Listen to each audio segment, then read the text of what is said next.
Hello everyone, myself Dr. Primrata Vikal, Assistant Professor of Botany from SRK Government PG College, Rajsamand. आज हम discuss करेंगे family Apocynaceae. सबसे पहले classification of Apocynaceae. Bentham and Hooker के अनुसार उन्होंने रखा था ग्रुप डाइकोटिलिडन्स में, क्लास है गैमोपेटेली, सीरीज बाइकार्पेलेटी, ऑर्डर है जेंशियनिल्स। एंग्ले एंड प्रेंटल के अनुसार क्लास है डाइकोटिलिडनी, सब क्लास सिम्पेटेली और ऑर्डर है कॉन्टोर्टी।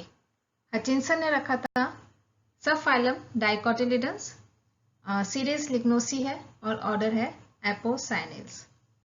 Now the characteristic features of the family Apocynaceae. इस फैमिली के कैरेक्टरिस्टिक फीचर्स क्या हैं? सबसे इंपॉर्टेंट कैरेक्टरिस्टिक फीचर ये है कि इस फैमिली में जो भी मेंबर्स हैं, जो भी प्लांट्स हैं, उनके स्टेम और लीव्स में मिल्की लेटेक्स पाया जाता है। कोरोला गैमोपेटलस होता है, यानी कि संयुक्त होता है। वेस्कुलर बंडल्स इनमें बाइकोलेटरल प्रकार के पाए जाते हैं। फ्लावर हाइपोगाइनस है, यानी कि जायांगधर है। ओवरी सुपीरियर है। स्टेमन्स इपिपेटलस है, यानी कि दल लग्न है। डिस्ट्रीब्यूशन। इस फैमिली को कॉमनली ओलेंडर फैमिली कहा जाता है। डॉगबेन फैमिली भी कहा जाता है, क्योंकि इस फैमिली के कुछ मेंबर्स ऐसे हैं, कुछ प्लांट्स ऐसे हैं जिनसे डॉग पॉइजन तैयार किया जाता है। एपोसाइनम एक ग्रीक वर्ड है, एक जीनस है जिसका मतलब है डॉग अवे। इस फैमिली में लगभग 300 जेंडरा और 1500 स्पीशीज पाई जाती हैं, जिनमें से 29 जेंडरा और 60 स्पीशीज इंडिया में पाई जाती हैं।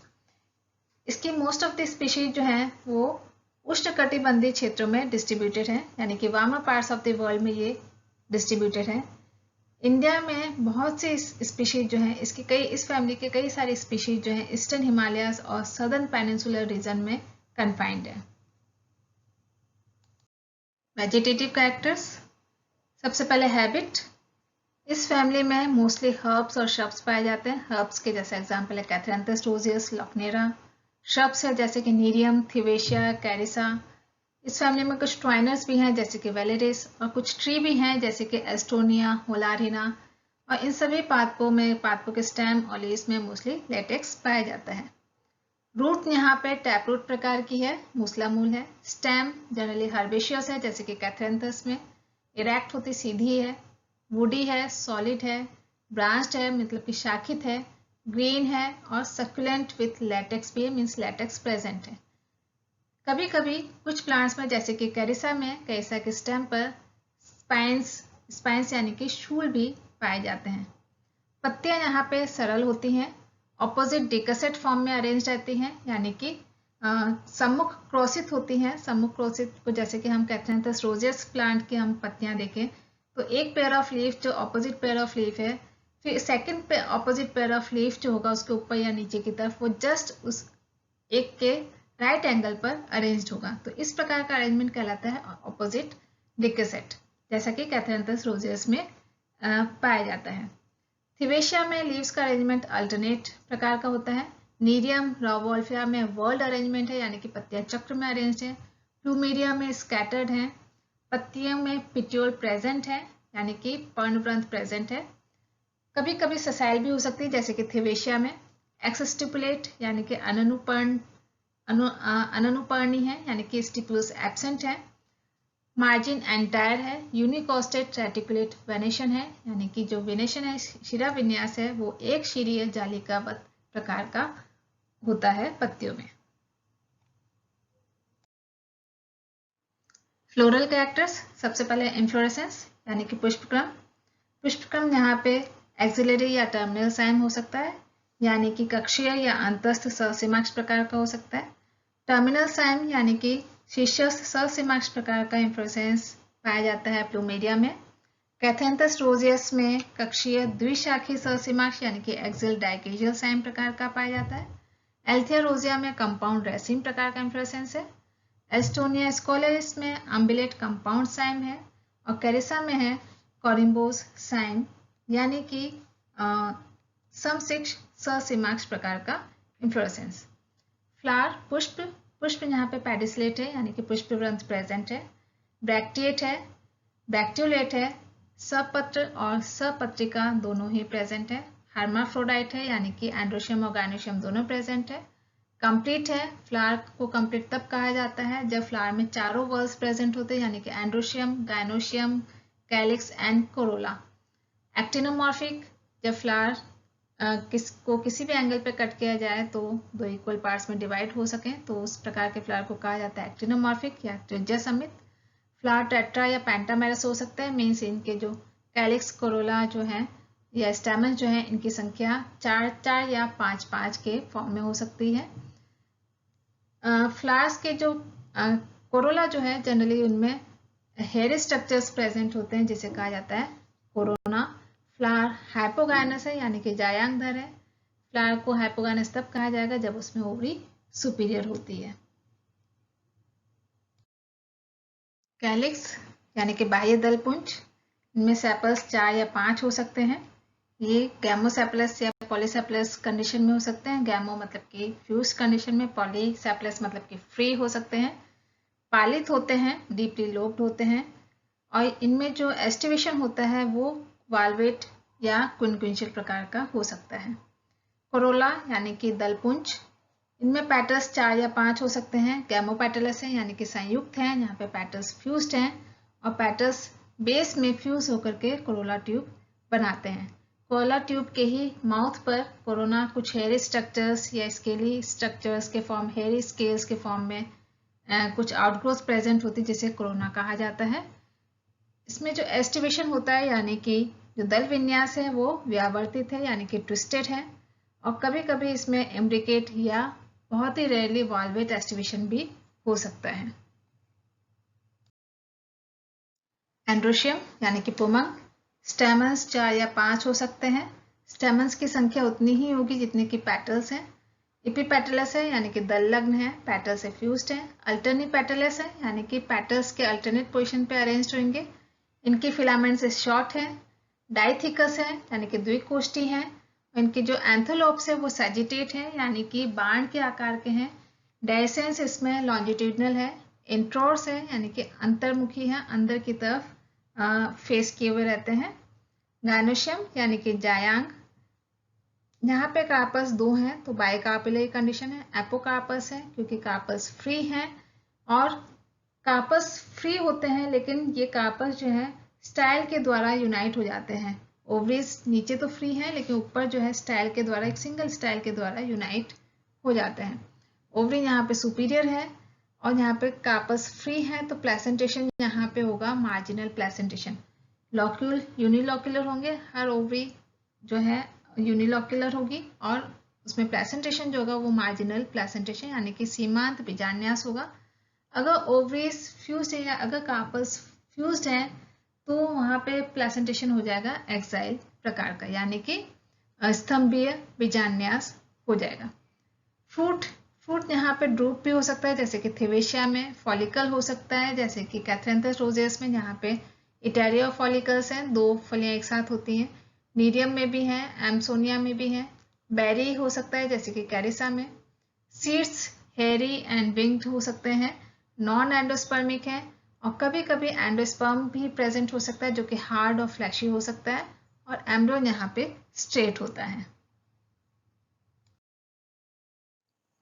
पॉलिनेशन यहाँ पे एंटोमोफिलस प्रकार का यानी कि इंसेक्ट्स के द्वारा होता है, क्योंकि ओवरी के बेस में हम देखेंगे कि कार्पस के दोनों साइड में नेक्ट्रेस भी प्रेजेंट है। इस नेक्ट्रेस की वजह से इंसेक्ट्स जो है इस फ्लावर्स की तरफ अट्रैक्ट होते हैं और वो पॉलिनेशन में हेल्प करते हैं। फ्लावर्स जनरली प्रोटेंडरस होते हैं, यानी कि जो एंथर्स हैं वो पहले मैच्योर होते हैं। फ्लोरल फॉर्मूला हम देखें तो ब्रैक्ट या इब्रैक्टेट हो सकते हैं। ब्रैक्ट अगर प्रेजेंट है तो हम BR लिखेंगे, अगर ब्रैक्ट एब्सेंट है तो हम BR लिखेंगे। ब्रैक्टियोलेट के लिए कैपिटल B स्मॉल RL ब्रैक्टियोलेट के लिए सिंबल है। एक्टिनोमॉर्फिक क्योंकि यहाँ पे फ्लावर जो है त्रिज्या समित है। हर्माफ्रोडाइट यानी कि बाइसेक्सुअल है। कैलिक्स 5 है, फ्यूज्ड है, इसलिए हम यहाँ पे ब्रैकेट में शो करेंगे। कोरोला भी 5 है और फ्यूज्ड है, तो यहाँ पे भी मतलब कि गैमोपेटलस कंडीशन है, इसलिए हम 5 को भी ब्रैकेट के अंदर रखेंगे। स्टेमन्स 5 है और एपिपेटलस है, तो हम यहाँ पे C और A के ऊपर आर्क ड्रॉ करेंगे जो इंडिकेट करते हैं कि स्टेमन्स जो है एपिपेटलस है। गायनोशियम बाइकार्पेलरी है, 2 कार्पस है तो 2 से इंडिकेट कर रहे हैं। फ्री है तो हम इसको ब्रैकेट में नहीं रखेंगे, और सुपीरियर है तो 2 के नीचे हम लाइन ड्रॉ करेंगे जो इंडिकेट करता है कि ओवरी सुपीरियर है। अब हम यहाँ पे कैथेरेंथस रोजियस के डायग्राम को लेकर के चर्चा कर लेते हैं, थोड़ा सा समझने में हमें आसानी हो जाएगी इस फैमिली को।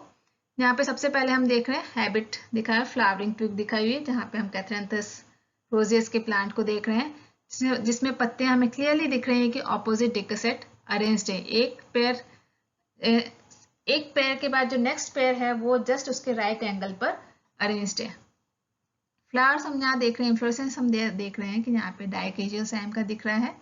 पत्तियां सिंपल हैं, लीफ की जो मार्जिन है वो एंटायर है, पिट्यूलेट है दिख रही है। फ्रूट यहाँ पे फॉलिकल्स के फॉर्म में हमें दिख रही है, 2 फॉलिकल्स एक साथ लगे हुई। फ्लावर ये कंप्लीट यहाँ पे हमें दिख रहा है, जिसमें हम देख रहे हैं कि फ्लावर में नीचे की तरफ ये कैलिक्स है और ऊपर ये कोरोला जो है, ये पूरा कोरोला है, बेस की तरफ पैटर्स जो है फ्यूज होकर के कोरोला ट्यूब बना लेती हैं। ये कैलिक्स का डायग्राम यहाँ पे हम देख रहे हैं, कैलिक्स सेपस जो है आपस में फ्यूज्ड है, गैमोसेपलस कंडीशन शो हो रही है। यहाँ पे अगर हम एलिस ऑफ फ्लावर देखें, फ्लावर का लॉन्जिट्यूडिनल सेक्शन देखते हैं तो ओवरी ये बेस पर है, और ओवरी सुपीरियर हम कब कहेंगे, जब फ्लावर के दूसरे मेंबर्स यानी कि कैलिक्स हैं, कोरोला है, स्टेमन्स है, वो ओवरी के बेस से अराइज हो रहे हैं, तो फ्लावर हाइपोगाइनस कहलाएगा और ओवरी सुपीरियर कहलाएगी। ओवरी के बाद ये अंदर हम देख रहे हैं छोटी सी स्टाइल है, और स्टिग्मा ये हमें दिख रहा है अंदर कोरोला ट्यूब के अंदर ही प्रेजेंट है, जो कि डमरू के आकार का है। ये हमें दिख रहे हैं स्टेमन्स, इसकी फिलामेंट्स बहुत ही शॉर्ट हैं। कोरोला ट्यूब के माउथ पर स्टेमन्स प्रेजेंट हैं, अंदर धसे हुए हैं, और इनकी जो एंथेलोप्स हैं वो सैजिटेड हैं, यानी कि बाण के आकार के हैं। कोरोला के माउथ पर ही हमें कुछ हेयर स्ट्रक्चर्स भी दिख जाते हैं, जिसे कहा जाता है कोरोना, और ये पैटल्स ऊपर की तरफ दिख रहे हैं। ये एपीपेटलस कंडीशन, क्योंकि पेटल से फ्यूज्ड हैं स्टेमन्स। गायनोशियम देखें तो गायनोशियम में हमें क्लियरली दिख रहा है, gynoecium is differentiated into ovary, style and stigma, और ओवरी के दोनों तरफ ये नेक्टरीज प्रेजेंट है। फिर यहाँ पे हम ओवरी का सेक्शन देखते हैं, तो यहाँ पे हमें दिख रहे हैं 2 कार्पल्स हैं, दोनों कार्पस फ्री हैं, एपोकार्पस कंडीशन है, ये दोनों साइड में नेक्टरीज हैं, और ये कार्पस फ्री है। यहाँ पे प्लेसेंटेशन जो है मार्जिनल प्रकार का है। फ्रूट यहाँ पे हम देख रहे हैं, इटेरिया फॉलिकल्स हमें देखने को मिल रहे हैं। यहाँ पे इटेरिया फॉलिकल्स है, 2 फलियां एक साथ, इन 2 कार्पस से 2 फलियां बन रही। फ्लोरल डायग्राम को डिस्कस कर लेते हैं। फ्लोरल डायग्राम के लिए ये फ्लावर जो है इब्रैक्टेट है, यानी कि इसमें ब्रैक्ट नहीं है, ब्रैक्टुल्स भी नहीं है, इसलिए यहाँ पे हमने लिखा है इब्रैक्टेट एंड इब्रैक्टुलेट। फ्लावर इज एक्टिनोमॉर्फिक, ये मदर एक्सिस को हम इंडिकेट करते हैं यहाँ से कि फ्लावर एक्टिनोमॉर्फिक है कि ज़ाइगोमॉर्फिक है। एक्टिनोमॉर्फिक है तो हम इसके अंदर प्लस का साइन ड्रॉ करते हैं, अगर ज़ाइगोमॉर्फिक है तो हम सिर्फ एक खड़ी लाइन ही ड्रॉ करते हैं। तो ये फ्लावर एक्टिनोमॉर्फिक है। हर्माफ्रोडाइट है, यानी कि बाइसेक्सुअल है, एंड्रोशियम और गायनोशियम दोनों प्रेजेंट है, इसलिए ये सिंबल। फिर यहाँ पे हम देख रहे हैं सबसे बाहर की तरफ ये जो है कैलिक्स है। कैलिक्स यहाँ पे हम देख रहे हैं 5 सेपल्स है, 5 सेपल्स जो है आपस में फ्यूज्ड हैं, और एस्टिवेशन जो है वो वाल्वेट प्रकार का है कि कोई भी मेंबर किसी को भी ओवरलैप नहीं कर रहा है, सब एक ही लाइन में अरेंज्ड है। फिर पैटल्स हम देख रहे हैं, यहाँ पे 5 पैटल्स हैं, कोरोला के 5 पैटल्स हैं, जो कि पैटल्स का अरेंजमेंट हम देख रहे हैं यहाँ पे ट्विस्टेड है। हर पैटल की जो मार्जिन है, एक तरफ की मार्जिन अपने बगल वाले पैटल की मार्जिन को ओवरलैप किए हुए प्रेजेंट है। हम ट्विस्टेड एस्टिवेशन अगर हम फ्लावर में देखना चाहें तो जब फ्लावर बड कंडीशन होता है, कली में होता है, तो हमें उसमें बहुत ही क्लियरली दिखाई दे जाता है कि फ्लावर किस तरह से पैटल्स किस तरह से ट्विस्टेड एस्टिवेशन में अरेंज्ड है। फिर इसके अंदर की तरफ आते हैं, यहाँ पे ये एंड्रोशियम डाइथिकस है, इंट्रो से इसलिए हम अंदर की तरफ फेस किया हुआ है इनका, और ये एपिपेटलस है, तो ये पैटल्स से इस तरह से लाइन के थ्रू जोड़ा गया है। फिर सेंटर में ओवरी बाइकार्पेलरी कंडीशन है, एपोकार्पस कंडीशन है, ये साइड में नेक्टरीज बताई गई हैं, और प्लेसेंटेशन है मार्जिनल। फ्लोरल फॉर्मूला इस तरह से लिखा जाएगा, इब्रैक्टेट, इब्रैक्टुलेट, actinomorphic, hermaphrodite, calyx 5, gamosepalous condition, corolla 5, gamopetalous condition, androecium 5, epipetalous है इसलिए यहाँ पे आँख है, gynoecium कार्पस 2 है और ओ भी सुपीरियर है। तो ये इस फैमिली का कंप्लीट वेजिटेटिव कैरेक्टर्स हमने डिस्कस किया, फ्लोरल कैरेक्टर्स को हमने डिस्कस किया, एक फ्लावर को हमने कम्प्लीटली जैसे कैथरैंथस रोजेस को एज एन एग्जाम्पल लेते हुए भी हमने इसको कम्प्लीटली डिस्कस किया और इस फैमिली को समझने की कोशिश की। नेक्स्ट हम आ जाते हैं economic importance of the family Apocynaceae. इस फैमिली में कुछ प्लांट्स ऐसे हैं जिनमें हम कहें कि कई प्रकार के एल्कलॉइड्स पाए जाते हैं जो कि कई प्रकार के रोगों में उपचार के लिए इस्तेमाल किए जाते हैं। सबसे पहले हम देख लेते हैं वेजिटेबल्स, कैरिसा कैलेंडस जिसे हिंदी में करौंदा कहा जाता है। इसके जो फ्रूट्स हैं वो कच्चे भी खाए जाते हैं या फिर अचार डाल करके भी खाया जाता है। मेडिसिनल प्लांट्स की तरफ आते हैं तो सबसे इंपॉर्टेंट मेडिसिनल प्लांट है इस फैमिली में रावोल्फिया सर्पेंटिना, जिसे कहा जाता है सर्पगंधा। इस फैमिली से जो एल्कलॉइड मिलता है वो है सर्पेंटाइन, सर्पेंटिनिन, अजेमेलिनिन। तो कई प्रकार के एल्कलॉइड्स इसमें पाए जाते हैं इसकी जड़ों से, जिससे कि हाइपरटेंशन का उपचार किया जाता है, यानी कि अति तनाव, या फिर ये जो है शांति कारक भी है, सीडेटिव के रूप में भी इसका इस्तेमाल किया जाता है। और इसको जनरली हिस्टीरिया आदि में भी दूसरे डिजीज जैसे कि हिस्टीरिया है, मिर्गी है, या फिर कुछ मेंटल डिप्रेशन है तो उसमें भी इसको यूज किया जाता है। और इसमें इसके जो एल्कलॉइड्स हैं उसे एज एन मेडिसिन हम लेबर पेन को बढ़ाने के टाइम में भी यूज करते हैं। इसी तरह से इसकी पत्तियों का जो जूस है वो कॉर्निया की जो ओपेसिटी है उसको रिमूव करने में भी इसे यूज किया जाता है। कैथरैंथस रोजियस की बात करें, सदाबहार जिसका कॉमन नेम है, इसकी पत्तियों से हमें जो एल्कलॉइड्स प्राप्त होते हैं उससे कैंसर का उपचार होता है। इसके साथ साथ इसका जो डिकॉक्शन होता है वो डायबिटीज में भी हेल्पफुल होता है। एस्टोनिया स्कोलेरिस जो है इससे जिसे सतपर्णी कहा जाता है, इससे मलेरिया, डायरिया और डिसेंट्री आदि के उपचार में ये हेल्पफुल है। इसके अलावा होलारिना एंटी डिसेंट्री का, जिसे इंद्रजो कहा जाता है, इससे जो इसकी जो जड़ें हैं वो और जो छाल है वो डिसेंट्री में काफ़ी उपयोगी है। इसी तरह से रिक्टिया टोमेंटोसा जिसे खिरनी कहा जाता है, ये एक स्मॉल डेसिडस ट्री है। इसकी स्टैंड की बाक यानी कि छाल से और जड़ से जो है सांप और बिच्छू के काटने पर विषर के रूप में इसको इस्तेमाल किया जाता है। इससे कई सारी जो कुछ किडनी रिलेटेड डिजीजेस हैं उसमें भी इस प्लांट की जो है छाल और जो रूट्स हैं वो उपयोगी है। फिर सरबरा मैंगास से जो एल्कलॉइड मिलता है वो सर्बरेन है। इसे एमिटिक यानी कि वमनकारी के रूप में और पुर्गेटिव यानी कि दस्तावर के रूप में भी इसको इस्तेमाल किया जाता है। ऑर्नामेंटल प्लांट्स हम देखें, शोभाकारी पादप, इस फैमिली में कई सारे शोभाकारी पादप हैं, ऑर्नामेंटल प्लांट्स हैं, जैसे कि कैथरैंथस रोजियस जिसका सिनोनिमस नेम है विनका रोजिया, जिसे पेरिविंकल और सदाबहार कहा जाता है। नीरियम ओलियंडर जिसका सिनोनिमस नेम है नीरियम इंडिकम, इसे इंडियन ओलियंडर और कनेर भी कहा जाता है। थिवेशिया पेरुवियाना जिसे येलो ओलियंडर कहा जाता है या फिर पीली कनेर भी कहते हैं।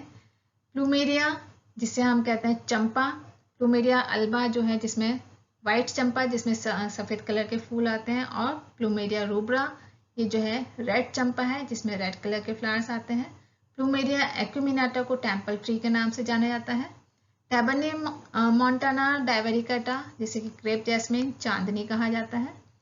एलामेंडा नीरीफोलिया को गार्डन्स में काफ़ी लगाया जाता है ऑर्नामेंटल की तरह। इसी तरह से ब्यूमोन्शिया ग्रैंडिफ्लोरा को भी गार्डन्स में लगाया जाता है। वैलेरिस सोलेनेसिया है दूधी बेल। एस्टोनिया स्कोलेरिस सतपर्णी जिसे कि सड़कों के किनारे काफ़ी हमें इसके पेड़ देखने को मिल जाते हैं। इस फैमिली के मेंबर्स में कुछ अदर यूजेस भी हैं, जैसे कि वैलेरिस सोलेनेसिया, इसकी ब्रांचेस से, शाखाओं से बास्केट यानी कि टोकरियाँ तैयार की जाती हैं। एस्टोनिया स्कोलेरिस इसकी जो कास्ट है या वुड है उससे संदूक यानी कि बॉक्सेस, ब्लैक बोर्ड्स, चाय की पेटियाँ आदि तैयार की जाती हैं। फिर कुछ स्पीशीज ऐसी हैं जिनसे कि रबर प्राप्त होता है, जैसे कि हैंकोरा, डायरा, अर्सियोला, लैंडोल्फिया किर्की, फंटूमिया इलास्टिका, एंड्रोडेंड्रॉन पैनिकुलेटम एटसेट्रा। इस तरह के कुछ स्पीशीज है जिनसे रबर प्राप्त किया जाता है। इसके अलावा आइकाइनोकार्पस फ्रूटिसेंस है, इसकी लकड़ी से भी बास्केट्स यानी कि टोकरियाँ और फिशिंग नेट्स यानी कि मछली के जाल बनाए जाते हैं। थिवेशिया के बीज से बीज काफ़ी पॉइजनस होते हैं, क्योंकि वहाँ पे उसमें थिवेटिन नामक पॉइजन ग्लाइकोसाइड पाया जाता है, जो कि काफ़ी पॉइजनस होता है। एकोकैंथेरा के लेटेक्स में काफ़ी पॉइजन होता है, ये भी काफ़ी पॉइजनिंग होता है। इसको एरोस को यानी कि बाण को पॉइजनिंग करने में इस्तेमाल किया जाता था। नीरियम इंडिकम की जो बार्क है, ये जो छाल है और लकड़ी है, उससे रैट पॉइजन तैयार किया जाता है। सिस्टमैटिक्स ऑफ फाइलोजेनी की बात करें तो हम देखते हैं कि बैंथम एंड हुकर ने एपोसाइनेसी फैमिली को ऑर्डर जेंशियनेल्स में रखा, एंगलर एंड प्रेंटल ने कॉन्टोर्टी में रखा और हचिंसन ने एपोसाइनेल्स में रखा। ये फैमिली जो है एस्क्लिपेडेसी फैमिली के काफ़ी क्लोज है, लेकिन इस फैमिली में गायनोस्टेजियम नहीं पाया जाता है। आई होप कि एपोसाइनेसी फैमिली पर ये वीडियो आपको अच्छा लगा होगा और आपको ये फैमिली अच्छे से समझ में आ गई होगी। फर्दर रीडिंग के लिए आप कंसल्ट कर सकते हैं मेरी book taxonomy and embryology of angiosperms by Kapoor, Gadi and Vikal, Himanshu publications, Udaipur. Thank you.